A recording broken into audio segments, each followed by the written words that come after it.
नमस्कार मित्रांनो, ठरलं तर मग मालिकेत सध्या मधुभाऊंच्या केसचा मुख्य साक्षीदार अथर्व विचारे चैतन्याच्या घरातून पळून गेल्याचा सिक्वेन्स चालू आहे। मात्र येत्या भागात अर्जुन त्याला शोधून त्याची भेट घेत असल्याचं प्रेक्षकांना पाहायला मिळणार आहे।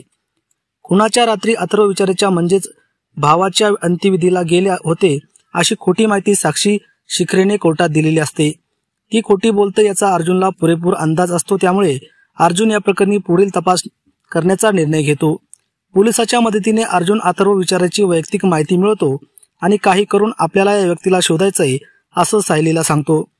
आगामी भागात अर्जुन अथर्व विचाराला शोधण्यात यशस्वी होणार असल्याचं पाहायला मिळेल। यानंतर खरी लढाई सुरू होणार आहे ती कोर्टात। अर्जुन पुन्हा एकदा आरोपीच्या पिंजऱ्यात साक्षी शिखरेला उभं करणार आहेत। अथर्व विचारेचा फोटो त्याने मोठ्या फ्रेममध्ये कोर्टात लावलेला असतो। अर्जुन साक्षीला विचारतो, हा कोण आहे? साक्षी यावर म्हणते की मी किती वेळा सांगू, हा अथर्व विचारे माझा भाऊ आहे आणि खुनाच्या दिवशी मी त्याच्याच अंत्यविधीला गेले होते। साक्षी पुन्हा खोटं बोलत असल्याचं ऐकून अर्जुन म्हणतो, साक्षी शिखरे कोर्टाची फसवणूक करत आहेत। अण्णा आणारे त्याला।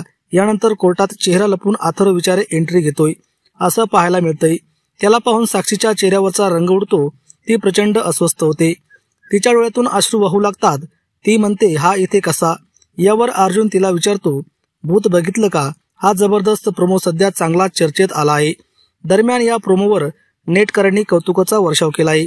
अर्जुनला पुन्हा एकदा वकिलाच्या डॅशिंग अवतारात पाहून प्रेक्षक आनंदी झाले आहेत। मात्र चेहरा झाकून अथर्वची एंट्री दाखवल्याने प्रेक्षक काहीसे संभ्रमात आहेत।